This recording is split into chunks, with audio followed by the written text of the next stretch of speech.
I want to share a little update with you on old Project Jimmy rig here, where we're at and where we're headed.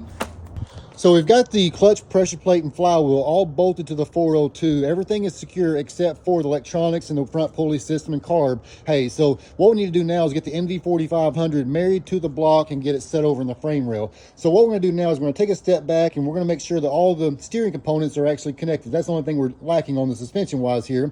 So as you can see, we've got the Pitman arm mounted with the shock absorber on it from the P30 setup. Now what we got to do is get the steering sector changed over from the P30, which was setting at 90 degrees, get that set up as a standard C30 style, and then get our drag links as well as tie rod ends and all that connected. So we've got the drag link ready to be cleaned up, tie rods are on order. So one thing we got to do now is come up with the correct length on the steering column to mount to the box. So after a little bit of time with parts scattered out, we've located everything that we need to move forward. We've got our steering box, we've got our drag link, we've got new tie rods and everything on the way. So what we got to do now is take this drag link style here, we got to do some trimming on that and then mount that to the factory style shaft here. So a little bit of work with these two here, and I believe we'll be back in shape.